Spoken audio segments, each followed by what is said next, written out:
बता दूंगा इसके अर्थ क्या है। राठौड़ों की ओरिजिन को लेके दो थियरी दी जाती है, दो सिद्धांत है। एक सिद्धांत ये है कि ये लोग कन्नौज के गहड़वाल थे।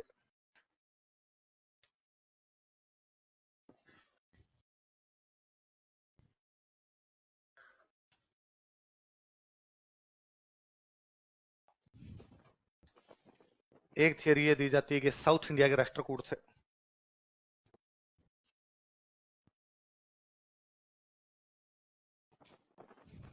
लिख लो, दोनों लिख लो। राठौड़ों के बारे में दो सिद्धांत है। एक सिद्धांत ये कहता है कि ये कन्नौज के गहड़वाल थे। कहां के गहड़वाल थे? यूपी में एक जगह पड़ती है कन्नौज। कन्नौज में एक वंश था गहड़वाल। कौन सा वंश था? तो कहते हैं कन्नौज में जिनको गहड़वाल कहते हैं उन्हीं को राजस्थान में क्या कर दिया गया? राठौड़। कुछ इतिहासकार ये कहते हैं कि नहीं साहब, साउथ इंडिया में एक वंश था, उस वंश का नाम था राष्ट्रकूट। क्या नाम था? और वो राष्ट्रकूट राजस्थान में क्या कहलाए? राठौड़। सिंपल आपसे दो सवाल पूछे जा सकते हैं। राजस्थान के राठौड़ों की उत्पत्ति कन्नौज के कौन से वंश से मानी जाती है? गहड़वाल। या दक्षिण भारत के राष्ट्रकूटों को राजस्थान के कौन से वंश से जोड़ दिया जाता है? राठौड़। किससे जोड़ दिया जाता है? राठौड़। आगे बात सुन। हुआ क्या, देखो मैं बताऊं। हुआ कुछ यूं था कि भारत में एक बहुत बड़ा राजा हुआ जिसका नाम था हर्षवर्धन। क्या नाम था? हर्षवर्धन बहुत बड़ा राजा। हर्षवर्धन की राजधानी हुआ करती कन्नौज। कौन सी राजधानी थी? नॉर्थ इंडिया में कन्नौज राजधानी थी। उत्तर भारत का सबसे बड़ा राजा था। साउथ में तो उसका कब्जा नहीं था, पर नॉर्थ में पूरे में एक ही राजा, और उस राजा का नाम क्या है? हर्षवर्धन। और उसकी राजधानी कौन सी है? कन्नौज। हर्षवर्धन के मरने के बाद में कन्नौज में जो उसके डिसेंडेंट्स हुए, जो उसके सक्सेसर हुए, जो उसके उत्तराधिकारी हुए, उनमें ज्यादा लखन नहीं थे। इसलिए भारत में तीन बड़ी शक्तियां कन्नौज पर कब्जा करना चाहती है। कितनी शक्तियां? तीन बड़ी शक्तियां। त्रिपक्षीय संघर्ष क्या शुरू होता है? ट्राई पार्टी स्ट्रगल शुरू होता है, त्रिपक्षीय संघर्ष शुरू होता है। एक अपने राजस्थान गुजरात की तरफ एक शक्ति है, उनका नाम है प्रतिहार। क्या नाम है? एक साउथ इंडिया में एक शक्ति है, उनका नाम है राष्ट्रकूट। क्या नाम है? राष्ट्र। और एक आपकी बंगाल बिहार में एक शक्ति, उनका नाम है पाल। गुर्जर प्रतिहार, राष्ट्रकूट और पाल, ये तीनों कहां पर कब्जा करना चाहते हैं? कन्नौज। कहां पर करना चाहते हैं? कन्नौज। तीनों बराबर बड़ी शक्ति है। सबसे पहले इस मौके का फायदा उठाते हैं पाल। पाल जाते हैं और कन्नौज पे जाके क्या कर लेते हैं? कब्जा। इस बात का पता चलता है प्रतिहारों को, अरे पाल आ गए, तो प्रतिहार गए, इन्होंने पालों को कूट पीट के निकाल दिया और कहां पर कब्जा कर लिया? कन्नौज। इसका पता चला राष्ट्रकूटों को। राष्ट्रकूट गए और इन्होंने जाके प्रतिहारों को कूट पीट दिया और कहां पर कब्जा कर लिया? कन्नौज। पहला चरण, फर्स्ट फेज है, जिसमें किसने कब्जा किया? पहले पालों ने। पालों किसने निकाल दिया? प्रतिहारों ने। प्रतिहारों किसने निकाल दिया? तो अब कब्जा किसका और इस पे? राष्ट्र। राष्ट्रकूट कहां से है? साउथ, महाराष्ट्र। महाराष्ट्र राष्ट्रकूटों के नाम पर है महाराष्ट्र। राष्ट्रकूटों का महान साम्राज्य, इसका नाम क्या उसका? महाराष्ट्र। तो महाराष्ट्र कर्नाटक वाले हिस्से में थे। विंध्याचल पर्वतमाला है अपने भारत के अंदर। विंध्याचल नॉर्थ इंडिया और साउथ इंडिया को दोनों क्या कर देता है? अलग अलग। अब जब राष्ट्रकूट अपनी राजधानी छोड़ के, इनकी राजधानी जो है मान्य खेत है, मान्य खेत को छोड़ के आजकल कहां पर आके बैठ गए? कन्नौज। तो यहाँ दक्षिण भारत में कई छोटे छोटे वंश और थे। जैसे दक्षिण भारत में वंश थे, नाम था कोई चालुक्य, कोई वंश हुआ करता कदम्ब, एक वंश था गंग, एक वंश था वनवासी, एक वंश था कोई चेर, एक वंश था चोल, एक वंश था पांडे। छोटे छोटे छोटे छोटे वंश थे। इन सब लोगों को पता चला कि आजकल राष्ट्रकूटों की राजधानी खाली पड़ी है और राष्ट्रकूट कहां पर बैठे हुए? कन्नौज। इन सब ने अपना गठबंधन बनाया और गठबंधन बना के राष्ट्रकूटों की राजधानी पर क्या कर लिया? तो राष्ट्रकूटों लगा यार घर गया अपना, अपने पड़ोसियों के प्लॉट पे कब्जे करते घूम रहे हैं, अपने तो घर पे किसी ने कब्जा कर लिया। इसलिए राष्ट्रकूट बेचारे भाग के आए वापस अपनी राजधानी, इन कुकर मित्रों को कूट पीट के वापस निकाला और वापस उन्होंने अपने कहां पर कब्जा कर लिया? अपनी राजधानी। इस बात का पता चला पालों को कि क्या खाली आजकल? कन्नौज। पालों ने कहां कब्जा किया? कन्नौज। इस बात का पता चला प्रतिहारों, उन्होंने पालों को कूट के कहां कब्जा किया? कन्नौज। इस बात का पता चला राष्ट्रकूटों, उन्होंने कहां कब्जा किया? कन्नौज। इस बात का पता चला इन कुकुरमुत्तों को, इन्होंने वापस कहां कब्जा किया? राष्ट्रकूटों की राजधानी। राष्ट्रकूट वापस भाग के अपनी राजधानी वापस कब्जा किया इन्होंने। ये दो चरण। कितने चरण? सेम प्रोसेस आगे अभी तो मैं समझा रहा हूं, एंशिएंट जब इंडियन हिस्ट्री पढ़ाएंगे लिखवाएंगे। पहला चरण, कन्नौज पर पालों ने कब्जा किया, प्रतिहारों ने उन्हें हरा दिया, राष्ट्रकूटों ने उन्हें हरा दिया, लेकिन राष्ट्रकूट इस पर कब्जा नहीं कर पाए क्योंकि उत्तर भारत में बैठकर दक्षिण भारत को कंट्रोल नहीं किया जा सकता था। इसलिए राष्ट्रकूटों को नीचे बने वाले गठबंधन को तोड़ने के लिए वापस अपनी राजधानी लौटना पड़ा। लेकिन दो हमलों के दौरान राष्ट्रकूटों को एक बात समझ में आ गई कि नॉर्थ में बैठ के साउथ कंट्रोल नहीं होगा, साउथ में बैठ के नॉर्थ कंट्रोल। तो राष्ट्रकूटों ने इस संघर्ष में भाग लेना कर दिया बंद। तो दो चरण के बाद, दो फेज के बाद ये हो गया द्विपक्षीय संघर्ष। क्या हो गया? पहले ट्राई पार्टी स्ट्रगल था, अब क्या हो गया? Double party. अब किस किसके बीच लड़ाई? प्रतिहारो पाल। इसमें फाइनली कौन जीत गए? तो फाइनली कन्नौज पर कब्जा कौन कर लेते? पर राष्ट्रकूटों को बड़ा बुरा लगता है। राष्ट्रकूट लगता है अरे यार, इन प्रतिहारों की क्या औकात है जो कन्नौज पर कब्जा करे, कन्नौज हमारा है। पर प्रतिहारों को, राष्ट्रकूटों को पता था कि यदि अपने कन्नौज पर कब्जा किया तो ये नीचे वाले बेटे वापस फड़फड़ाएंगे और ये अपनी राजधानी में बिगाड़ करेंगे। इसलिए इस बार राष्ट्रकूटों का अपने कब्जा नहीं करना। इस बार राष्ट्रकूटों का एक राजा कन्नौज आया, कन्नौज आके उसने प्रतिहारों को ढंग से हराया, हरा कर टैक्स दो, प्रतिहारों से टैक्स लिया, वापस चला गया। कुल मिलाकर उसने ये शो किया कि बड़ा मैं हूं। मेरे से ऊपर तुम हो, पर कब्जा तो अभी तक भी किसका है? राष्ट्रकूटों में थोड़े दिन फिर दिमाग में उनके एक बार फिर तेज गति से आक्रमण किया, फिर इनसे टैक्स लेके गए, वापस चले गए। कुल मिला के इस पूरी लड़ाई में राष्ट्रकूट वो शक्ति है जो कभी भी किसी से हारे, लेकिन कब्जा करने में कौन सफल रहे? राष्ट्रकूट 4 बार आए थे, 2 बार कब्जा करते हैं, 2 बार केवल टैक्स लेके यहां से जाते हैं। जब वो यहां से आए गए आए गए आए गए, तो उनके कुछ लोग यहाँ आसपास बस गए, कन्नौज के आसपास। वो एक राजा आया, 2 साल कब्जा किया, फिर गया, तो कुछ लोग यहाँ रह गए होंगे, कुछ सैनिक रह गए, कुछ और रह गए, और आसपास में थोड़ी बहुत जगह पर उन लोगों ने कब्जा कर लिया। वो लोग जो इधर कन्नौज के आसपास रह गए थे वो कहलाए गढ़वाल। क्या कहलाए? वे राष्ट्रकूट जो इधर गढ़वाल में बस गए थे, इधर ये यूपी में इलाका था गढ़वाल। कौन सा इलाका था? जो गढ़वाल साइड में बस गए वो क्या कहलाए? गढ़वाल। समय का चक्कर घुमा, साउथ वाले राष्ट्रकूट समाप्त हो गए, और साउथ में एक नई शक्ति आ गई, चालुक्य। कौन आ गए? चल। नॉर्थ में प्रतिहार हार गए, और ये जो राष्ट्रकूट यहां पर बैठे थे जिनको हम बोलते हैं गढ़वाल, क्या बोलते हैं? ये कन्नौज पर कब्जा करके। कहां पर कब्जा करके? साउथ वाले राष्ट्रकूट कन्नौज पर कब्जा नहीं कर पाए थे, लेकिन वो साउथ वाले राष्ट्रकूट जो यहीं पर बस गए, गढ़वाल कहलाने लगे, इन्होंने बाद में कहां पर कब्जा कर लिया? कन्नौज। ये मोहम्मद गोरी से हार गए बाद में। किससे हार गए?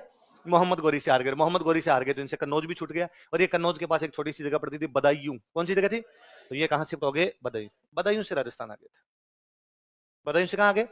कुल मिला कहने का मतलब है, इन्हीं को आप दक्षिण भारत में बोलते हो राष्ट्रकूट, इन्हीं को आप कन्नौज में बोलते हो गढ़वाल, इन्हीं को आप राजस्थान में क्या बोलते हो?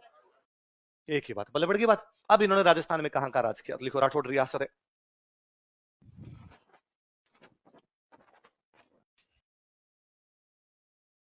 एक रियासत थी मारवाड़, इसी का बाद में नाम हो गया था जोधपुर। तो भले आप इसको जोधपुर कह दीजिए, भले आप इसको क्या कह दीजिए? मारवाड़। जैसे पहले था आमेर, और बाद में इसी को अपने क्या बोलने लगे थे? जयपुर। वैसे फिर यहां से एक भाई अलग होके चला गया था, बीकानेर।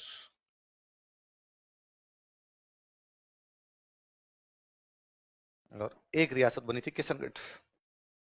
ये अजमेर वाला किशनगढ़ है अपने।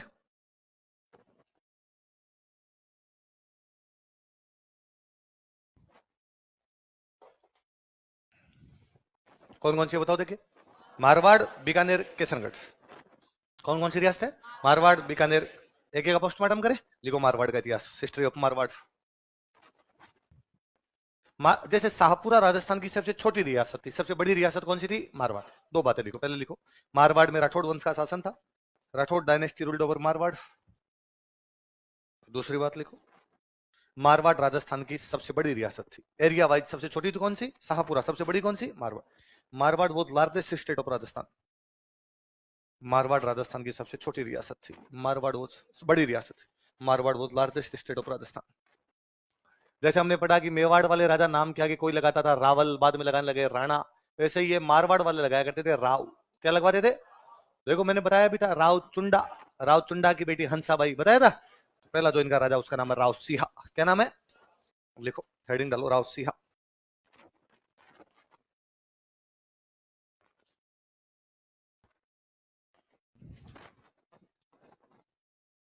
सुनो देखो, 2-3 बातें फिर।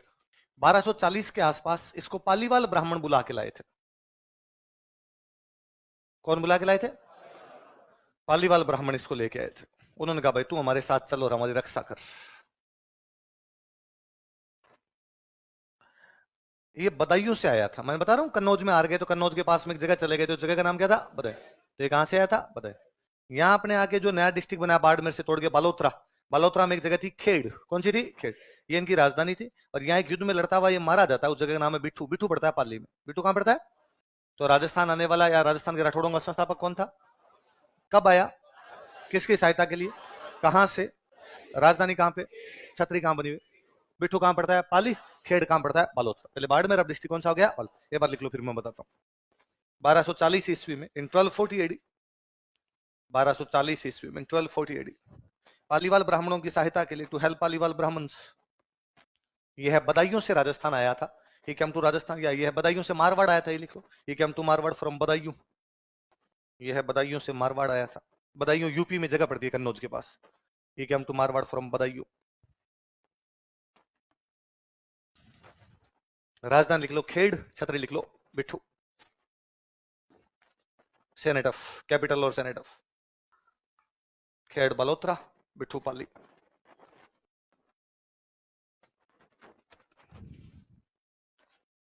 अब सुनो, देखो मेरी बात सुनो।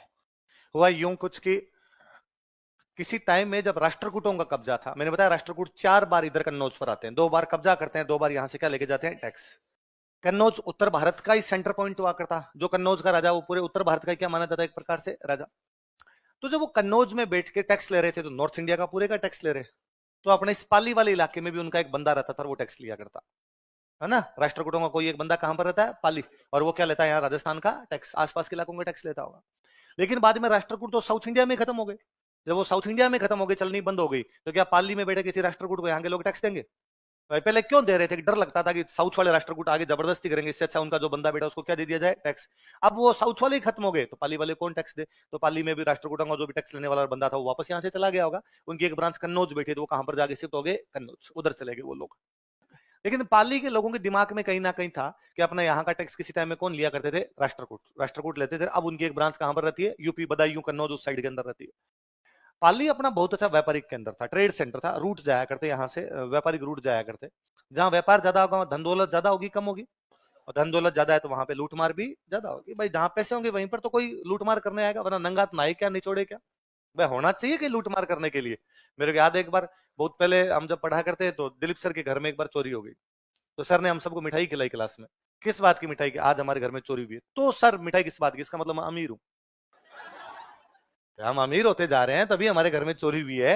मगर यार कोई बंदा कितना पॉजिटिव हो सकता है ये सर से देख लेना चाहिए।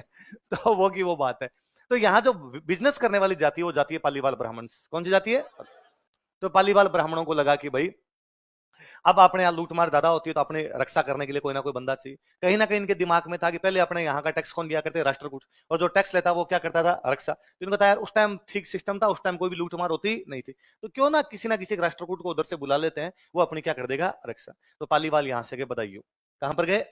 फिर अपने एक कहानी है कि उन दिनों बदायूं में एक राजा था, उस राजा का नाम था सेतराम। बदायूं में राजा का नाम क्या था? कहानियां ये कहती है अपनी कि सेतराम जी के 100 बेटे थे। सेतराम जी कितने बेटे थे? और मैंने आपको 1-2 बार पहले भी ये बात कर दी, इसमें अचरज करने की कोई आवश्यकता। राजा की रानियां हैं 20, एक के 5-5 टाबर हो तो कितने हो गए भाई? दादाजी वाली जो पीढ़ी थी उसमें दादाजी के एक दादी जी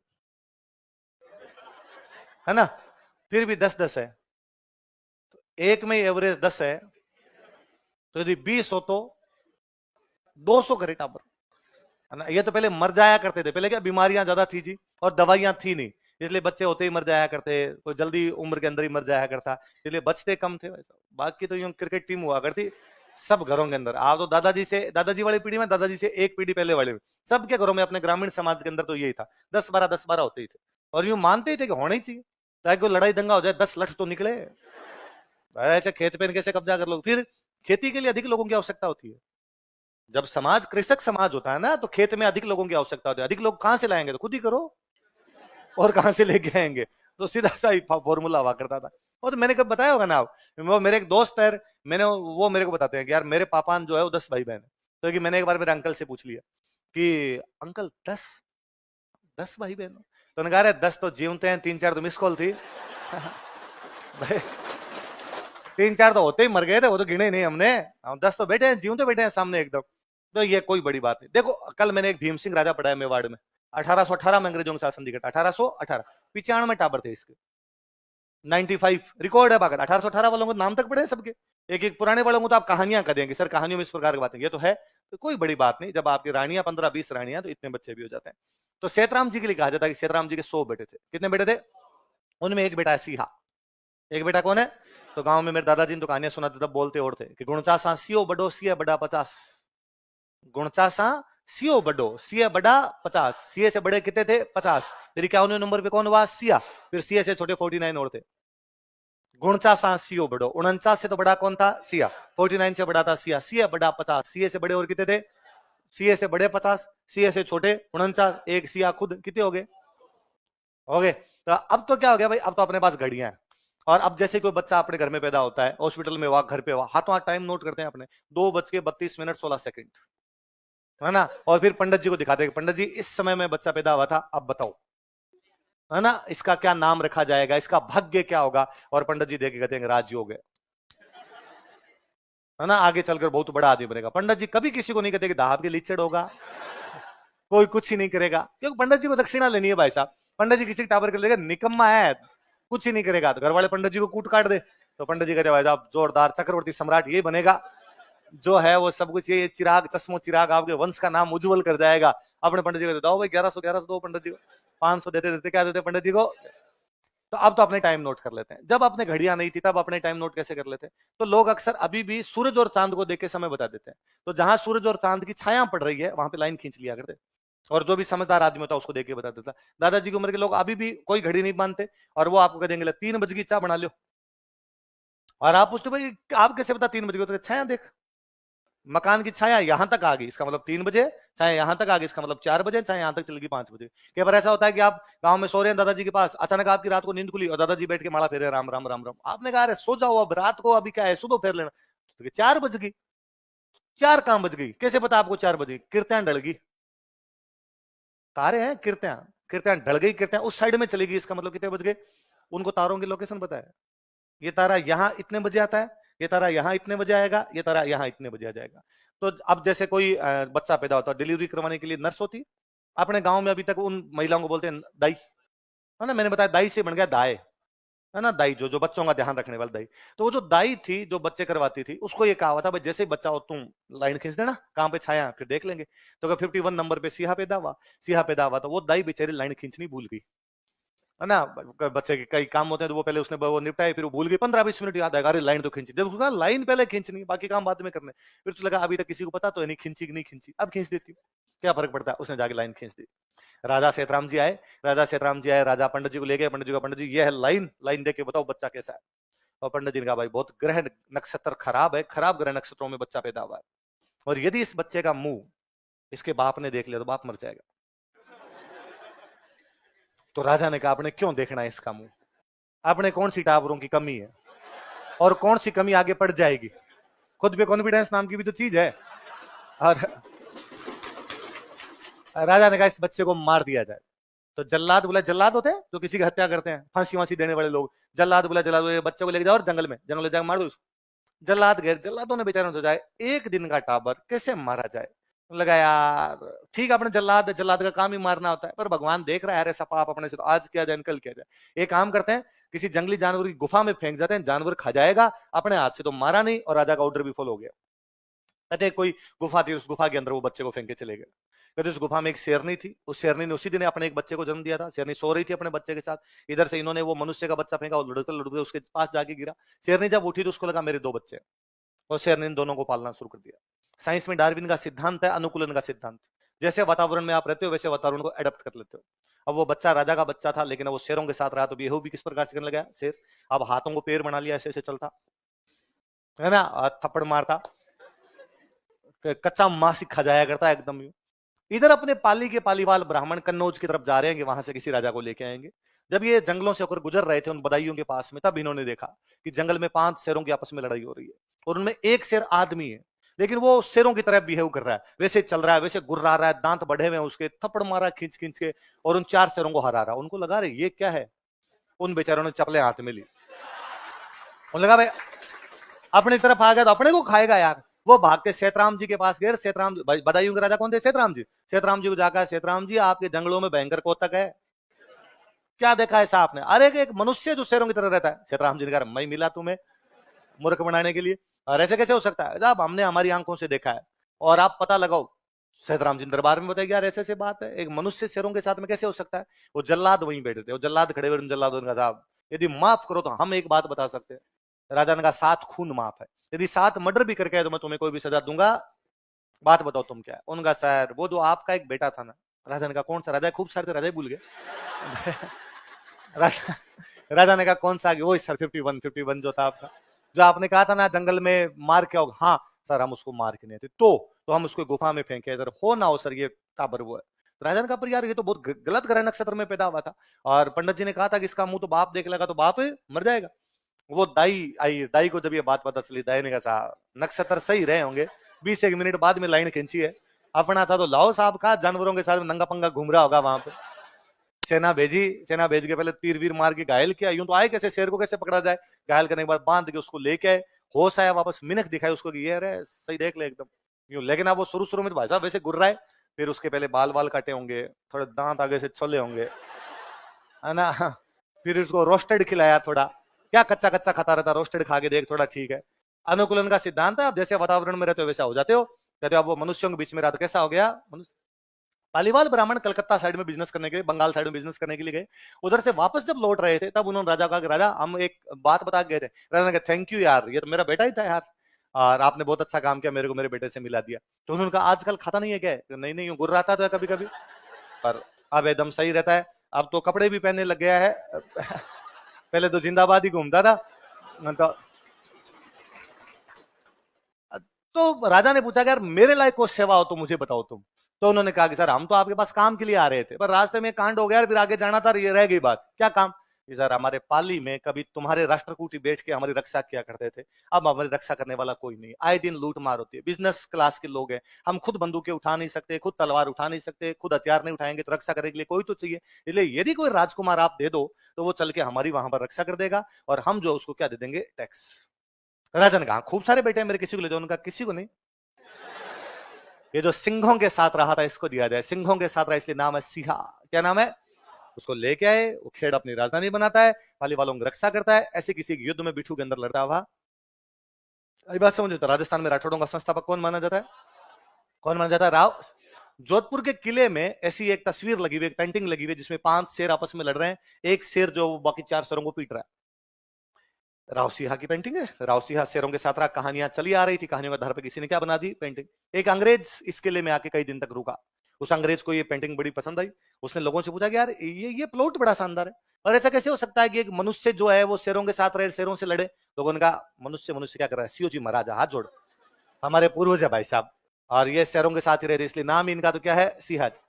और उसको ये कहानी सुनाएगी, उसको ये कहानी बड़ी पसंद आई। उसने इस कहानी पर बुक लिखी, द जंगल बुक। कौन सी बुक लिखी? जिसका पूरा कैरेक्टर है मोगली। इसी प्रकार से तो है, जंगल में रहता है, मनुष्य का बच्चा है, पशुओं के साथ में रहता है। और क्या गीत हिट हुआ बाद में, हमने उस पर बनाया जब, जंगल जंगल बात चली है, चड्डी पहन के फूल खिला है। उस राइटर का नाम था रुडयार्ड किपलिंग, जो 1907 में इस बुक के लिए नोबेल पुरस्कार प्राप्त करता है। पहला अंग्रेज जिसको साहित्य का नोबेल मिला था रुडयार्ड किपलिंग था। 2012 में इस बुक के आधार पर मूवी बनाई गई जंगल बुक, उसको ऑस्कर मिला। अंग्रेज हमारी कहानी को बेच के नोबेल और ऑस्कर ले गए, हमें नहीं पता कैरेक्टर अपना है। ठीक है, आज के बाद जब भी इस प्रकार का नाटक देखो याद करना है कौन है, ये कहानी का प्लॉट वहां से उठाया हुआ उसने। फिर तो अपनी चीजें जोड़ ली उसने, पर ये जो इमेजिनेशन उसने कहां पर ऐसा कुछ देखा होगा तो वो अपना यहाँ का है। आई बात समझो? चलो अगला लिखो।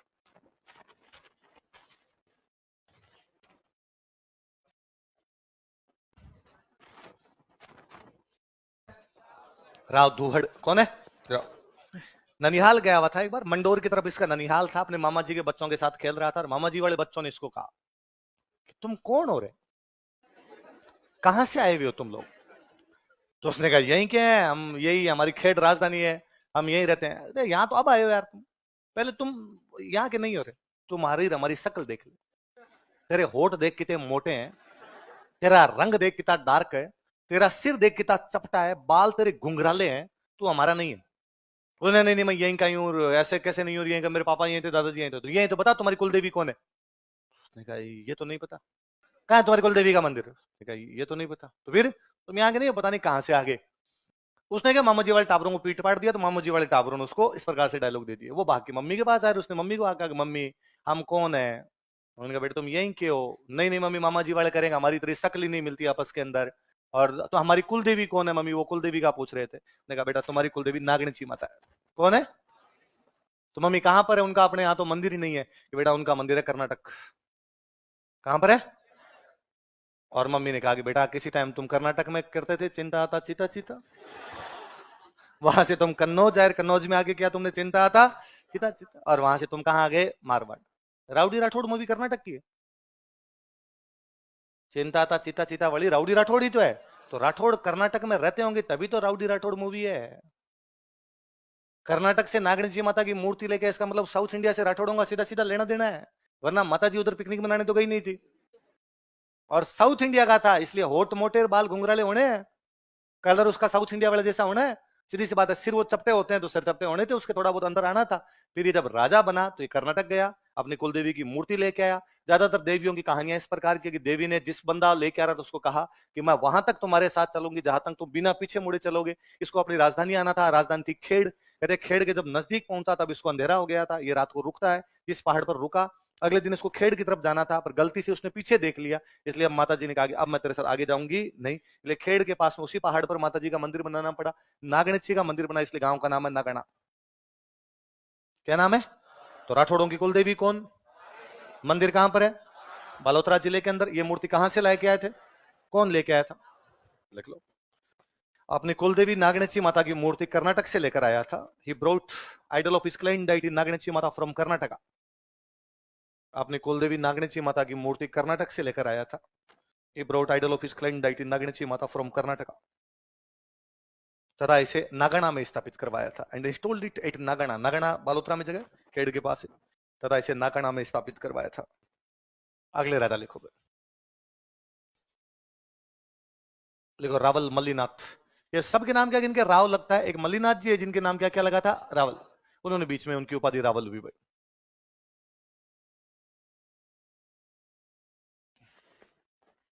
रावल मल्लीनाथ।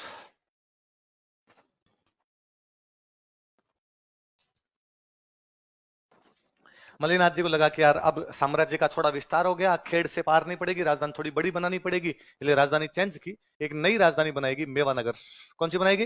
वही बालोतरा जिले के अंदर ही जगह पड़ती है मेवानगर, ये इनकी नई राजधानी। लिख लो राजधानी मेवानगर। तो कोई पूछेगा राजधानी को खेड़ से मेवानगर कौन सा राजा ले गया था? कौन राजा ले गए? रावल मल्लीनाथ।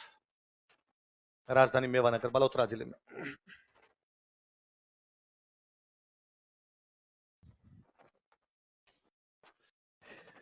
इन दिनों मालवा के अंदर एक बंदा हुआ करता, उसका नाम था निजामुद्दीन। क्या नाम था? और निजामुद्दीन को लगा कि यार अपने मारवाड़, इधर मारवाड़ साइड में कब्जा कर लेते हैं तो ठीक रहेगा। तो निजामुद्दीन अपनी सेना लेके आता है। इसकी सेना में 13 रेजिमेंट थी। कितनी रेजिमेंट थी? 13 सैनिक टुकड़ियां, 13 मिलिट्री रेजिमेंट से लेके आता है। निजामुद्दीन कहां का था? मालवा। किससे लड़ने आता है? मल्लीनाथ जी ने हरा के भेज दिया था। तो पूछेगा मल्लीनाथ जी ने किसकी 13 सैनिक टुकड़ियों को हराया था? निजामुद्दीन। वो कहां से आया था? इसलिए गांव में आज भी कहते हैं 13 तुंगा भांजियान मल सलखानी। मल्लीनाथ जी के पिताजी का नाम था सलखा। क्या नाम था? तो सलखे के बेटे मल्लीनाथ ने 13 सैनिक टुकड़ियां हरा दी थी। 13 तुंगा भांजिया, तुंगा मतलब टुकड़ियां, भांजिया मतलब हरा दिया। मल सलखानी, सलखे के बेटे मल्ले ने कितने टुकड़ियों को हरा दिया था? 13। वो 13 टुकड़ियां किसकी थी? वो कहां का था? मालवा के निजामुद्दीन की 13 सैनिक टुकड़ियों को हराया था। He defeated 13 military regiments of Nizamuddin of Malwa. कितनी सैनिक टुकड़ियों को हराया? 13 सैनिक। किसने? रावल मल्लीन। फिर इनकी रानी थे, उन रानी का नाम था रूपादे। क्या नाम था? और रानी बड़े संत प्रवृत्ति के थे, इसलिए अपनी रानी के प्रभाव में मल्लीनाथ जी भी बाद में क्या बन गए थे? संत, है ना। और बाकायदा पश्चिमी राजस्थान के लोक देवता, पश्चिमी राजस्थान में मंदिर है, पूजा की जाती है। क्वेश्चन पूछेंगे कौन सा राजा अपनी रानी के प्रभाव में आकर संत बन गया था? कौन सी रानी के प्रभाव में? अपनी रानी रूपादे के प्रभाव में। तो पति पत्नी दोनों की पूजा होती है। अपनी रानी रूपादे के प्रभाव में, in influence of his queen Rupade, यह संत बन गए थे। He became saint. यह संत बन गए थे। He became saint. तो एक बार इन्होंने मारवाड़ में 1399 में जितने ही उस समय संत थे उन सबको इकट्ठा किया कि लोग बड़ी कीर्तन करते, कीर्तन समझ गए ना, भजन कीर्तन करते हैं, जागरण वगैरह आपने लगाते हैं। तो 1399 में मारवाड़ में एक बहुत बड़े हरि कीर्तन का आयोजन करवाया था इन्होंने। देखो 1399 ईस्वी में 1399 एडी, 1399 ईस्वी में 1399 एडी मारवाड़ में हरि कीर्तन का आयोजन करवाया था। ही ऑर्गेनाइज्ड हरि कीर्तन इन मारवाड़। मारवाड़ में किसका आयोजन करवाया था? हरि कीर्तन का आयोजन करवाया था। बड़े फेमस हुए, पश्चिमी राजस्थान के अपने लोक देवता है, और इनकी वजह से बाड़मेर वाला जो पूरा क्षेत्र है उसका नाम पड़ा मालानी। क्या नाम पड़ा? तो आज भी दो सवाल पूछते हैं। एक तो कोई पूछे कि राजस्थान में कौन सा क्षेत्र मालानी कहलाता है? बाड़मेर। ये बालोतरा बाड़मेर वाला जो पूरा इलाका, इसको क्या बोला जाता है? मालानी। मालानी ही क्यों बोला जाता है? मल्लीनाथ जी का। किसके कारण? देख लो, इनके कारण बाड़मेर क्षेत्र को मालानी कहा जाता है। Barmer region is known as Malani after him. क्या बोलते हैं बाड़मेर क्षेत्र को? इनका एक राजकुमार था, राजकुमार का नाम था जगमाल। क्या नाम था? तो जगमाल भाई बड़ा लड़ाकू किस्म का आदमी, दिल्ली कहीं ना कहीं से लड़ाइयां करके आता, और कोई बाहर वाला नहीं मिलता तो घर वालों में पीटता किसी ना किसी को। एक बार तो इसने मल्लीनाथ जी के भाई मतलब अपने अंकल को पीट दिया था इसने। तो मल्लीनाथ जी भी बड़े परेशान रहा करते। एक बार ऐसे मेवानगर के पास में कोई एक गांव था, गणगौर के आसपास का समय था, गणगौर त्योहार था। तो गणगौर होली के बाद में पूजना शुरू कर देते हैं अपने, है ना। वैसे तो गणगौर होली के 18 दिन बाद आती है। कितने दिन बाद आती है? 18। पर होली के बाद में गणगौर की पूजा शुरू हो जाती है। तो लड़कियां कुएं पे गणगौर पूजने के लिए गई हुई थी। उन दिनों गुजरात में एक राजा हुआ करता, उसका नाम था महमूद बेग। क्या नाम था? महमूद बेग का सेनापति उधर से होके जा रहा था, उसने देखा कि लड़कियां कुएं पे अकेली खड़ी, वो लड़कियों को उठा के ले गया। अच्छा, जनता की रक्षा करने की जिम्मेदारी किसकी? राजा की। राजा कौन है? मल्लिनाथ। तो जनता भागे किसके पास है? मल्लिनाथ। राजा हमारी कन्याओं को उठा के ले गए, आप हमसे टैक्स लेते हो, बहन बेटियां नहीं बच रही है हमारी। तो मल्लिनाथ जी गुस्सा है, मल्लिनाथ जी ने कहा सेना तैयार करो, अपने गुजरात पर आक्रमण करेंगे, बच्चियों को छुड़ा के लाएंगे। इतने में जगमाल कहीं बाहर से है। जगमाल ने मल्लिनाथ जी से पूछा पिताजी आज इतनी तैयारियां कैसे? और मल्लिनाथ जी ने कहा कि शर्म आनी चाहिए तुझे, इधर उधर पंगे लेता घूमता रहता है, ढंग की जगह तो कहीं जाके लड़ाई करता नहीं, अपने लिए मरने जैसी बात है कि अपनी कन्याओं को, अपनी बहन बेटियों को गुजरात का महमूद बेग का सेनापति उठा के ले गया। जगमाल को बुरा लगा। जगमाल ने कहा पिताजी आप तो रेस्ट कीजिए, चिंता मत कीजिए, अब उन लड़कियों को मैं छुड़ा के लाऊंगा, मेरी बहनें, उनको छुड़ाने की जिम्मेदारी मेरी। मल्लिनाथ जी ने कहा यार तू बीच में किसी से लड़ लुड़ा के वापस आ जाएगा यार। उसने कहा नहीं, पहले इस्तेमाल करो। तो मल्लिनाथ जी ने कहा ठीक है, कौन जाएगा लड़ने के लिए अपनी तरफ से? आज जगमाल ने कहा पता लगाओ पहले कहां लेके गए। तो पता चला कि उन लड़कियों को लेके गए अहमदाबाद। कहां लेके गए? अहमदाबाद में गुजरात का जो राजा है महमूद बेग, उसकी राजकुमारी रहती है। उसकी राजकुमारी का नाम था गिंदोली। क्या नाम था? कि राजकुमारी गिंदोली का महल है वहां पर, और अपने वाली सब लड़कियों को उस महल में लेके गए। क्यों भाई वहां क्यों लेके गए? कि वहां गिंदोली की नौकरानियां बना दी। गिंदोली कहती है मेरे को मैगी खानी है, तो अपने वाली लड़कियां क्या बना के लाती है? गिंदोली कहती है मेरे शैम्पू कर दो, तो अपने वाली लड़कियां क्या करती है? उसके काम करती है सारे दिन। चलो कुछ भी ऐसे कोई काम जी, कोई महल में जो काम हो करती होगी।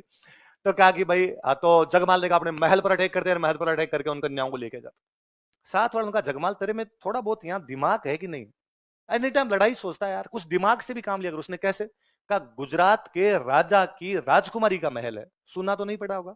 सिक्योरिटी होगी आसपास, भयंकर सिक्योरिटी होगी राजा के परिवार के लिए तो। और यदि हमने हमला किया ना, सारे काम आ जाएंगे, एक ही नहीं बचेगा, सबको मार देंगे वो।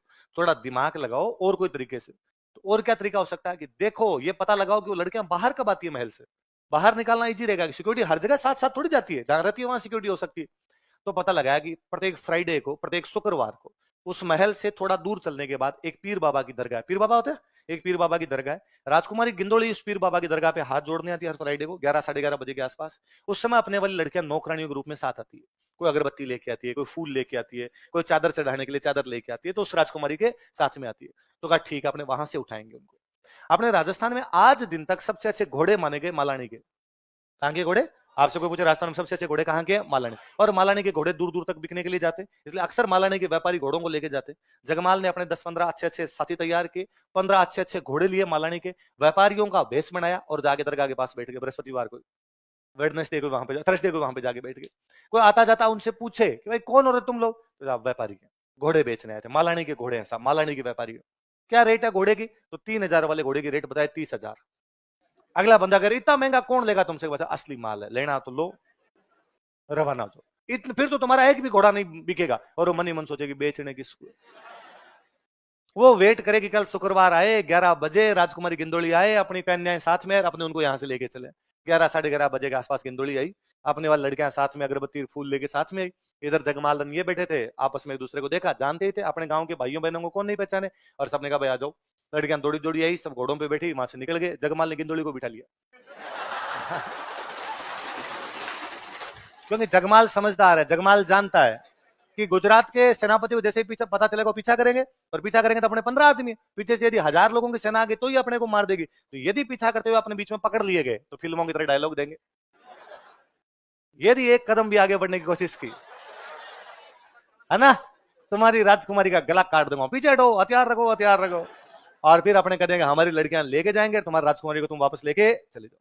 लेकिन मालानी के घोड़े थे, इतनी द्रुत गति से दौड़ते आए, इतनी तेज गति से दौड़ते आए कि गुजरात की सेना पीछा करती रह गई। ये हाथ ही नहीं है, उससे पहले पहले मेवानगर पहुंच गए। मेवानगर में जनता को जैसे पता चला कन्याएं सकुशल वापस आ गई है, जगमाल वापस लेके आ गए, सबने नारे लगाए 1 2 3 4 जगमाल तेरी। कन्याओं को सबको उनको घर भेजा गया। गिंदोली को एक कैंप के अंदर छोड़ दिया, भाई गिंदोली का बैठो तुम यहाँ पर। इतने में गुजरात का सेनापति आ गया। उन्हें जगमाल का, जगमाल बाकी सब ठीक है, गिंदोली को क्यों लिया यार तुम? तो उन्होंने कहा यार तुम हमारी कन्याओं को उठा के ले गए, और यदि बीच में हम, और तुम तो वैसे नौकरानियां बना के ले गए थे, हम तो वैसा कुछ ही नहीं, हम तो होस्टेज के रूप में लाए थे, बंधक बना के लाए थे। यदि तुम बीच में पकड़ लेते तो हमारा था कि भाई हम गिंदोली को दे के और लड़कियों को लेकर जाएंगे। पर अब जब हम पहुंच गए तो गिंदोली सुरक्षित है और तुम अपनी राजकुमारी को वापस ले जा सकते हो। पर आइंदा से ध्यान रखना, आइंदा से हमारे साथ ऐसा कोई नहीं होना चाहिए। तो गिंदोली के पास समाचार भेजा कि भाई गिंदोली का जाओ और तुम्हारे पिता का सेनापति आया है, उसके साथ वापस जाओ। गिंदोली को अहमदाबाद से मेवानगर आते आते जगमाल से बेपनाह मोहब्बत हो गई। हुआ यूं था कि वो जब अहमदाबाद वहां रहती थी, अपने वाली लड़कियों को गिरफ्तार करके वहां पे रखा हुआ था, तो अपने वाली लड़कियां गिंदोली को हमेशा कहती, राजकुमारी गिंदोली कब तक हमें इसमें रखोगी तुम, इस महल में? उसने, कब तक क्या, तुम अब यही मरोगी, ये मेरा बाप का राज्य है, ये मेरे बाप का महल और यहाँ परिंदा भी पारी। और वो लड़कियां कहती, गिंदोली तुम जानते नहीं हो, हमारा भाई जगमाल है, कर्ण अर्जुन, जगमाल आएगा और एक दिन हमें यहां से निकाल के। और राजकुमारी गिंदोली उनको कहती कि तुम सपनों में जीना बंद करो, जगमाल नहीं, कोई तुर्रम खां भी आ जाए ना तो यहाँ नहीं मारा जाए। अरे ऐसा क्या, जगमाल है तुम्हारा? और वो नहीं, तुम भैया को नहीं जानती, भैया शक्तिशाली है, पक्का हमें यहाँ से लेके जाएंगे। तो उसके दिमाग में कहीं ना कहीं एक था कि जगमाल कोई तो बंदा है जिस पर लड़कियों को इतना कॉन्फिडेंस है, अपने भाई पर इतना ज्यादा कॉन्फिडेंस है। फिर जब जगमाल उसको उठाता है वहां से, उसको लगा बंदा दम बोड़ा है वैसा। और अब गिंदोली ने कहा वापस नहीं जाऊंगी। नौकर आए, नौकरों ने जगमाल कहा कि वो तो वापस जाने के लिए मना कर रही। जगमाल गया, जगमाल जा गिंदोली कहा, गिंदोली हम तुम्हें होस्टेज के रूप में लेके आए थे, तुम्हारे पिता का सेनापति है, तुम्हें वापस घर जाना चाहिए, तुम्हारे मम्मी पापा चिंता कर रहे होंगे। उसने कहा नहीं, अब तो जीना यही, तुम्हारे बिना कहीं भी जाना मेरे को नहीं है, मैं तुमसे शादी करना चाहती हूँ। जगमाल ने कहा, अरे तुम्हारा मजहब अलग, मेरा मजहब अलग, हम अलग अलग धर्म के लोग हैं, ये शादी कैसे हो सकती है? गिंदोली ने कहा कि मोहब्बत मजहब कहां देख पाती है। फाइनली जगमाल गिंदोली को यहीं रख लेता है। आप और मैं इस बात पर कितने भी हंसे, पर आपकी और मेरी मम्मी हर गणगौर पे गिंदोली के गीत गाती है। हम 600 साल बाद भी गिंदोली के गीत गाते हैं, क्योंकि जिस दिन गिंदोली को लेके आए थे उस दिन क्या थी, देखो, गणगौर पर गिंदोली के गीत गाए जाते हैं। सॉन्ग्स ऑफ गिंदोली आर संग ऑन गणगौर। नीचे एक लाइन लिख लो और बॉक्स में अलग से बंद कर लो। गणगौर पर गिंदोली के गीत गाए जाते हैं। सॉन्ग्स ऑफ गिंदोली आर संग ऑन गणगौर। गणगौर पर गिंदोली के गीत गाए जाते हैं। सॉन्ग्स ऑफ गिंदोली आर संग ऑन गणगौर। गिंदोली वळती धरान गुडला ऊपर घाल, मांडल सिंह ल्यायो मर्द मल और जगमाल। मल्लीनाथ का जगमाल किसको लेके आया था? गिंदोली। बॉक्स बंद कर लो इस लाइन को ना, कल्चर पढ़ेंगे तब और पढ़ेंगे अपने कि गणगौर पर किसके गीत गाए जाते हैं। अगला लिखो भाई, राव चुंडा।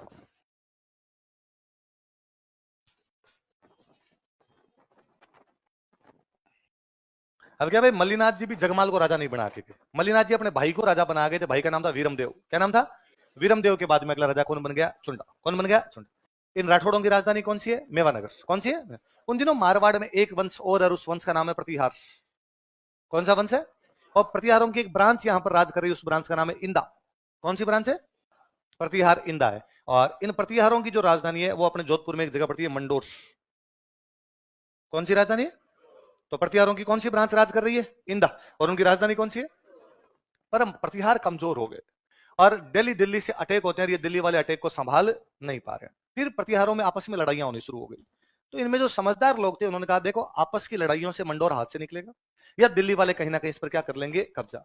तो दिल्ली वाले कब्जा करें, इससे अच्छा इसका कुछ ना कुछ सही जुगाड़ कर देते हैं। क्या करें? तो इनकी एक राजकुमारी थी, इन्होंने कहा अपनी राजकुमारी की शादी चुंडा के साथ कर देते हैं।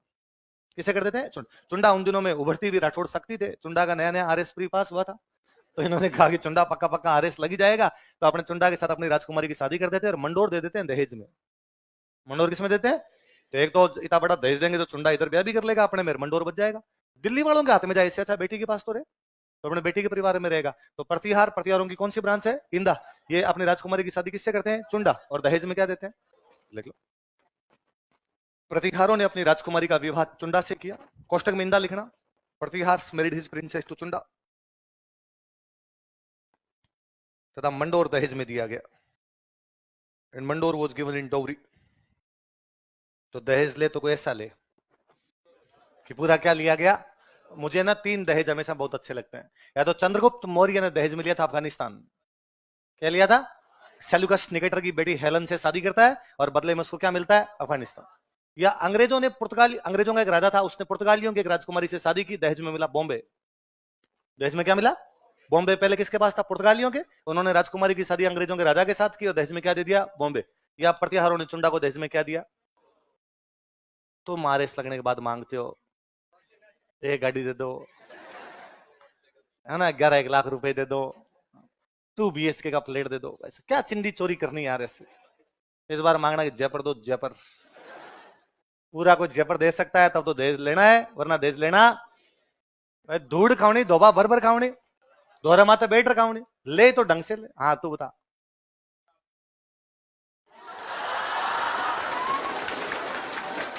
तो तू देख ले कितने बुरे दिन है कि हो ही नहीं रही है, तो कोई क्या ही देगा। चलो। तो चुंडा की शादी किसके साथ की गई? प्रतिहारों की राजकुमारी के साथ। और दहेज में क्या दिया गया? क्या दिया गया? तो लड़कों क्या लोगे दहेज में तुम? मंडोर। क्या लेना है? खूब सारी चीज लेनी है अपने। लड़कियों तुम दहेज के पक्ष में हो कि नहीं हो? कितनी लड़कियां जो दहेज के पक्ष में नहीं है? क्या बात करती हो, सारी लड़कियां दहेज के? कितनी लड़कियां जो दहेज के पक्ष में है?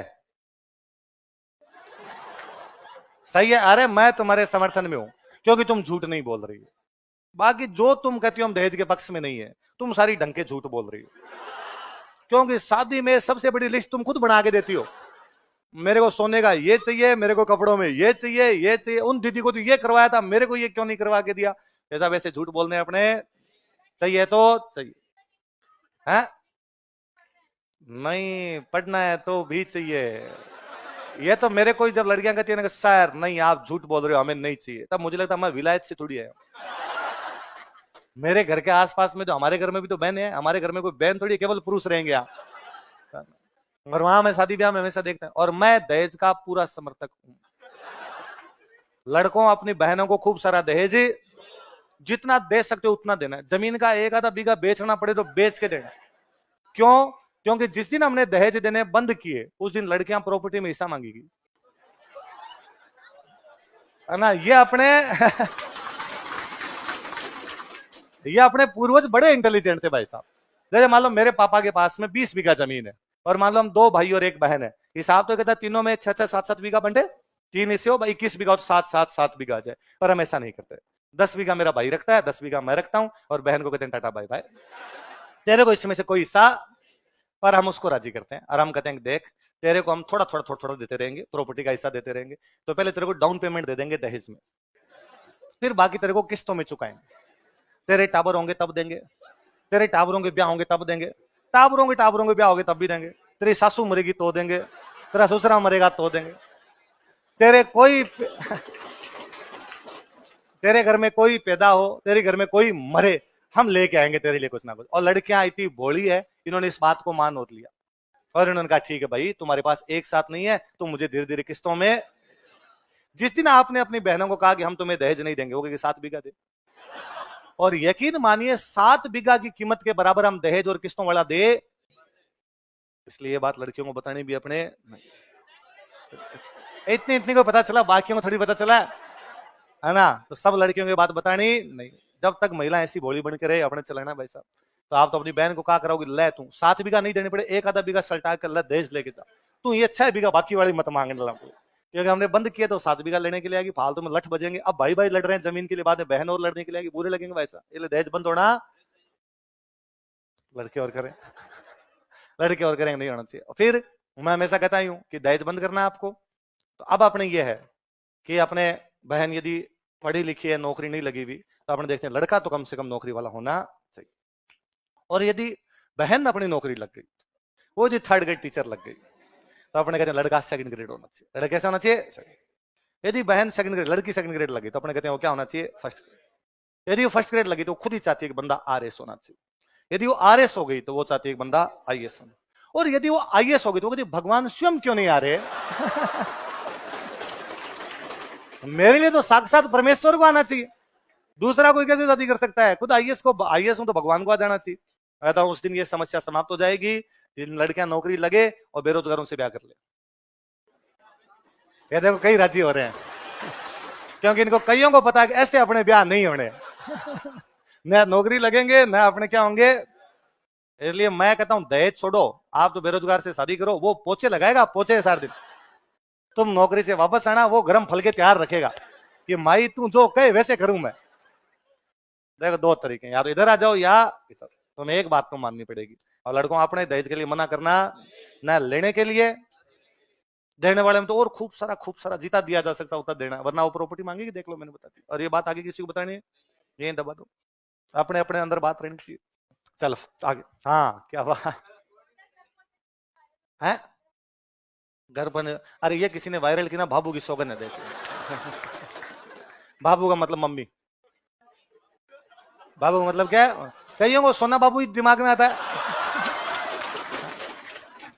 मम्मी की शौकन है किसी ने ऐसी बात, ये घटना अंदर के अंदर रहनी चाहिए, ज्यादा लोगों में नहीं जानी चाहिए, वैसा सबको पता चल जाएगा। तो अब पहले राजधानी थी खेड़, खेड़ से आगे मेवानगर, अब राठौड़ों की राजधानी कौन सी बन गई, लिखो। अब मंडोर राठौड़ों की राजधानी बन गई थी। Now Mandore became Rathores capital. अब मंडोर राठौड़ों की राजधानी बन गई थी। Now Mandore became Rathores capital. अब मंडोर राठौड़ों की राजधानी बन गई थी। Now Mandore became Rathores capital. Rao Chunda की एक रानी थी चांद कंवर, क्या नाम था, चांद। इसने एक बावड़ी बनवाई, उसका नाम ही हो गया चांद बावड़ी। क्या नाम हो गया, या जोधपुर, तब जोधपुर तो नहीं था, अब वो इलाका जोधपुर के अंदर आता है, इसलिए अपने पढ़ लेते हैं कि जोधपुर में चांद बावड़ी बनवाई, लिख लो। इसकी रानी चांद कंवर ने, हिज क्वीन चांद कंवर, इसकी रानी चांद कंवर ने, हिज क्वीन चांद कंवर, चांद कंवर ने जोधपुर में चांद बावड़ी का निर्माण करवाया था। बिल्ट चांद स्टेपवेल एट जोधपुर, जो निर्माण करवाया, चांद बावड़ी का निर्माण करवाया। फिर ना बीकानेर में एक जगह पड़ती है पुगल, कौन सी जगह, पुगल में भाटियों का राज था। किसका राज था, भाटी वंश का राज था। इन भाटियों के साथ चुंडा की एक लड़ाई होती है, उस लड़ाई में लड़ता हुआ मारा जाता है। किसके खिलाफ लड़ता हुआ मारा गया था, भाटियों। कहां के भाटियों के, पुगल। पुगल कहां पड़ता है, बीकानेर, देख लो। यह पुगल के भाटियों के खिलाफ लड़ता हुआ मारा गया था। He died while fighting against Bhati जो पुगल, पुगल के भाटियों के खिलाफ लड़ता हुआ मारा। अब वापस एक बात मेरी बताई हुई है, फिर भी मैं रिपीट करता हूं। इसका बड़ा बेटा था रणमल, कौन था, लेकिन इसने रणमल को राजा नहीं बनाया, अपने छोटे बेटे को राजा बना दिया, उसका नाम था कान्हा। क्या नाम था, इसका मतलब कान्हा की मम्मी की चुंडा से ठीक बनती है, तो कान्हा की मम्मी राजा किसको बनवा गई, कान्हा, लिख लो। इसने अपने बड़े बेटे रणमल को राजा नहीं बनाया था। He did not appoint his elder son Ranmal as king. इसने अपने बड़े बेटे रणमल को राजा नहीं बनाया था। He did not appoint his elder son Ranmal as king. He did not appoint his elder son Ranmal as king. इसने अपने बड़े बेटे रणमल को राजा नहीं बनाया था, बल्कि छोटे बेटे कान्हा को राजा बना दिया था। बट कोरोनेटेड यंगर सन कान्हा, बल्कि छोटे बेटे कान्हा को राजा बना दिया था। बट कोरोनेटेड यंगर सन कान्हा, बल्कि छोटे बेटे कान्हा को राजा बना दिया था। बट कोरोनेटेड यंगर सन कान्हा, छोटे बेटे कान्हा को। आगे की कहानी मैंने आपको बताई थी। फिर रणमल की बहन है हंसाबाई, हंसाबाई की शादी वहां लखा के साथ हो रखी थी। फिर रणमल मोकल का संरक्षक बन के जाता है। फिर वो हंसाबाई को कहता है थोड़ी सेना मुझे दो, और इधर कान्हा मर जाता है। कान्हा के बाद राजा बन जाता है सत्ता। फिर रणमल सत्ता को हटा कर यहाँ पर क्या बनता है, राजा। तो रणमल राजा तो बना था, किसकी सेना की सहायता से, मेवाड़, लिख लो, ये लाइन लिख लो, यहीं पे लिख लो। कालांतर में लेटर ऑन, कालांतर में लेटर ऑन, मेवाड़ की सेना की सहायता से, with help of Mewar army, Mewar की सेना की सहायता से, with help of Mewar army, Mewar की सेना की सहायता से, with help of Mewar army, Ranmal Marwar का राजा बना। Ranmal became king of Marwar, Ranmal Marwar का राजा बना।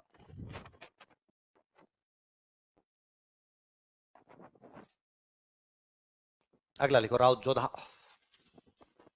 रणमल की बातें अपनी पढ़ी हुई है, रणमल के बारे में अपने पढ़ लिया था कि रणमल पहले मोकल का संरक्षक बना था, और उसके बाद किसका बन गया था, कुंभा, है ना। हमने ये भी पढ़ा था कि रणमल ने वहां सारंगदेव को मरवा दिया था, और फिर भारमली की सहायता से चुंडा ने किसको मार दिया था, रणमल। हमने ये भी पढ़ा था कि रणमल का बेटा जोधा बीकानेर के पास काउनी में शरण लेता है, और मंडोर पर इन चुंडा ने सिसोदियों ने क्या कर लिया था, कब्जा। हमने ये भी पढ़ा था कि फिर आंवल बांवल की संधि होती है, और उसमें जोधा को वापस क्या दिया जाता है, मंडोर, और जोधा अपनी राजकुमारी श्रृंगार देवी का विवाह किसके साथ कर देता है, किसके साथ, रणमल। हमने ये भी पढ़ा था कि श्रृंगार कंवर ने बाद में गोसुंडी में एक बावड़ी का निर्माण करवाया। पढ़ी हुई ये बातें रिपीट करने की कोई आवश्यकता नहीं। अब 1453 में जोधा को मंडोर वापस मिल गया, वापस मंडोर का राजा बन गया। पर अब जोधा को लगा मंडोर में पार नहीं पड़ेगी, अपने पास थोड़ा बड़ा शहर होना चाहिए, बड़ी राजधानी होनी चाहिए। इसलिए उदयपुर से ठीक 100 साल पहले, उदयपुर की स्थापना कब हुई थी, 1569, उसे 100 साल पहले मतलब 1469, एक नया शहर बसाता है जोधा। जोधा बसाता है इसलिए क्या बोलते हैं, और यहां पर एक किला बनाता है मेहरानगढ़।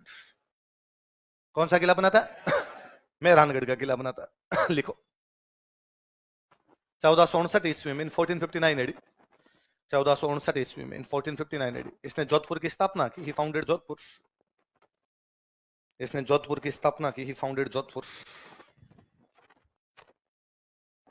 जोधपुर की स्थापना की, फाउंडेड जोधपुर, तथा मेहरानगढ़ किले का निर्माण करवाया। एंड बिल्ट मेहरानगढ़ फोर्ट, तथा मेहरानगढ़ किले का निर्माण करवाया। And built Mehrangarh fort. तो जोधपुर वाले किले का नाम क्या है, मेहरानगढ़। तो उदयपुर की स्थापना तो कब हुई, 1569, और जोधपुर की कब हुई, 1469, 100 साल का गेप है। तथा मेहरानगढ़ किले का निर्माण करवाया। And built Mehrangarh fort. अब राठौड़ों की राजधानी कौन सी हो गई, जोधपुर, खेड़, मेवानगर, मंडोर और जोधपुर, लिख लो। अब जोधपुर राठौड़ों की राजधानी बन गई थी। Now Jodhpur became Rathores capital. अब जोधपुर राठौड़ों की राजधानी बन गई थी। Now Jodhpur became Rathores capital.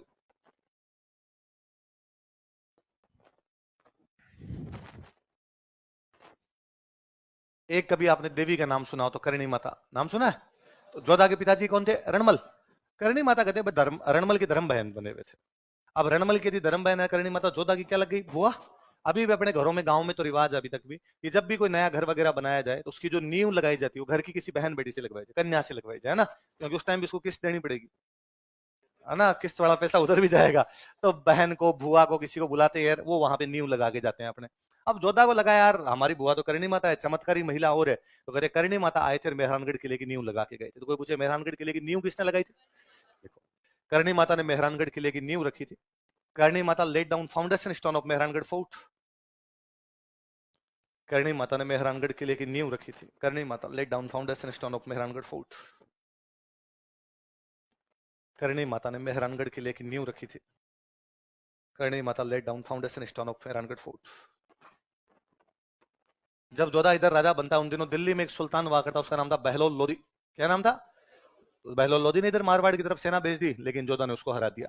तो जोधा ने दिल्ली के कौन से सुल्तान को हराया था? लिख लो, दिल्ली के बहलोल लोदी को हराया था। ही डिफीटेड बहलोल लोदी ऑफ दिल्ली। दिल्ली के बहलोल लोदी को हराया था। ही डिफीटेड बहलोल लोदी ऑफ दिल्ली।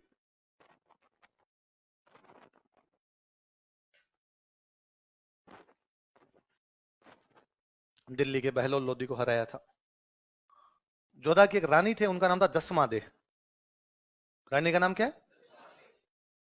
और जसमा दे ने एक तालाब बनवाया, रानी ने बनवाया, इसलिए तालाब को बोलते हैं रानी सर। क्या बोलते हैं? सर का मतलब होता है तालाब। जैसे सर का मतलब भी क्या होता है? तालाब। सरोवर, सरोवर समझते हो? सरोवर, तो सरोवर तो आप कभी नोटिस करना, पश्चिमी राजस्थान में खूब सारे गांव के नाम होंगे जिनके पीछे होगा सर, है ना, इसका मतलब है वहां पर तालाब बनाया गया। जिस बंदे ने तालाब बनाया उसके नाम पर उसका क्या हो गया? नाम। रानी ने सर बनवाया, इसलिए क्या हो गया? है ना, तो इस प्रकार से नाम हो जाया करते। तो जसमा दे ने कौन सा तालाब बनवाया? रानी सर। लिखो, इसकी रानी जसमा दे ने, हिज क्वीन जसमा दे, इसकी रानी जसमा दे ने, हिज क्वीन जसमा दे, रानी जसमा दे ने जोधपुर में रानीसर तालाब का निर्माण करवाया था। Built Ranisar pond at Jodhpur. Jodhpur में रानीसर तालाब का निर्माण करवाया था। रानीसर तालाब का निर्माण करवाया था। एक अपने इतिहासकार में, उनका नाम है गौरी शंकर हीराचंद ओझा। क्या नाम है? गौरी शंकर हीराचंद ओझा एक इतिहासकार है, और वो ये कहते हैं कि भाई राठौड़ राज तो राजस्थान में करने लगे थे सिहा से। कहां से करने लगे? पर पहला जो बड़ा राजा इनका हुआ था वो जोधा था। जोधा तक इनकी हालत इतनी अच्छी नहीं थी। और सीधी सी बात है, जोधा देख लो दिल्ली वालों को हरा रहा है, जोधा मेवाड़ वालों को हरा के उनसे मंडोर वापस ले रहा, शक्तिशाली आदमी तो ही स्ट्रगल के बाद आया था। तो कौन इतिहासकार ये कहता है कि जोधा मारवाड़ का पहला प्रतापी राठौड़ राजा था? लिखो, गौरी शंकर हीराचंद ओझा के अनुसार, अकॉर्डिंग टू गौरी शंकर हीराचंद ओझा, गौरी शंकर हीराचंद ओझा के अनुसार, अकॉर्डिंग टू गौरी शंकर हीराचंद ओझा, गौरी शंकर हीराचंद ओझा के अनुसार, अकॉर्डिंग टू गौरी शंकर हीराचंद ओझा, यह मारवाड़ का प्रथम पराक्रमी राठौड़ राजा था। He was first powerful Rathore king of Marwar. यह मारवाड़ का प्रथम पराक्रमी राठौड़ राजा था। He was first powerful Rathore king of Marwar. यह मारवाड़ का प्रथम पराक्रमी राठौड़ राजा था। He was first powerful Rathore king of Marwar. Jodha का एक बेटा था बिक्का। क्या नाम था? बिक्का। बिक्का चला जाता बीकानेर। कहां चला जाता है? एक बेटा था, उसका नाम था दुद्धा। क्या नाम था? दुद्धा। और दुद्धा चला जाता मेड़ता। कहां चला जाता? मेड़ता। दो राठौड़ राज्यों की स्थापना की जिसके बेटों ने। बिक्का ने किसकी की? बीकानेर। दुद्धा ने किसकी की? मेड़ता। लिखो, इसके बेटों बिक्का तथा दुद्धा ने बीकानेर तथा मेड़ता में राठौड़ राज्यों की स्थापना की थी। Founded Rathore states in Bikaner and Merta.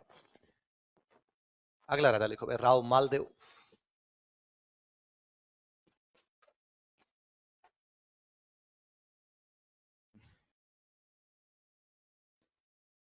अगला राजा कौन है? राव मालदेव।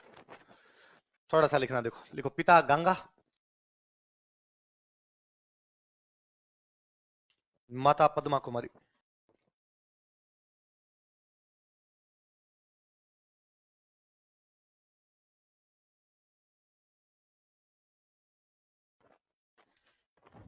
पिता तो गंगा मैंने बता रखा है। खानवा युद्ध में मारवाड़ से मालदेव गया था, पर राजा उसका पिता था, पिता का नाम क्या था? गंगा। मम्मी का नाम क्या था? आप याद करो, मैंने कहानी बीच में सुनाई थी कि उडना राजकुमार पृथ्वीराज की बहन थी आनंदाबाई। आनंदाबाई की शादी सिरोही के जगमाल देवड़ा के साथ हो रखी थी, और जगमाल देवड़ा जो है वो उडना राजकुमार पृथ्वीराज को जहर देके मार देता। पढ़ा था हमने। वो जो उडना राजकुमार पृथ्वीराज की बहन आनंदाबाई, जिसकी शादी किसके साथ हो रखी थी? जगमाल देवड़ा। तो जगमाल देवड़ा और आनंदाबाई की जो बेटी थी वो कौन थी? पद्मा कुमारी। कौन थी? पद्मा कुमारी। तो ये पद्मा कुमारी जो कि मालदेव की मम्मी है, सिरोही के कौन से राजा की बेटी थी? जगमाल देवड़ा। लिखो कोष्टक में, सिरोही के जगमाल देवड़ा की राजकुमारी। ये एक बार क्वेश्चन पूछा हुआ है। Princess of Jagmal Deora of Sirohi, Sirohi के जगमाल देवड़ा की राजकुमारी। Princess of Jagmal Deora of Sirohi, Sirohi के जगमाल देवड़ा की राजकुमार। सिरोही में देवड़ा थे, अपने पढ़ते हैं, कुंभा ने सहसमल देवड़ा को हराया था। जगमाल देवड़ा की राजकुमारी। अच्छा, कहते मालदेव अपने पिता को मार के राजा बना था। कहते गंगा जी एक दिन मेहरानगढ़ किले की खिड़की में बैठे हुए थे, अफीम वफीम खाया करते थे और नशा करके बैठे हुए थे। कहते मालदेव ने धक्का दे दिया। मालदेव तो कहता मैं चरण स्पर्श कर रहा था, बाबा खुद ही गिर गए थे। लोग कहते नाना वैसा धक्का ही दिया था इसने। लिखो, यह अपने पिता गंगा की हत्या करके राजा बना था। He murdered his father Ganga and became king. यह अपने पिता गंगा की हत्या करके राजा बना था। He murdered his father Ganga and became king.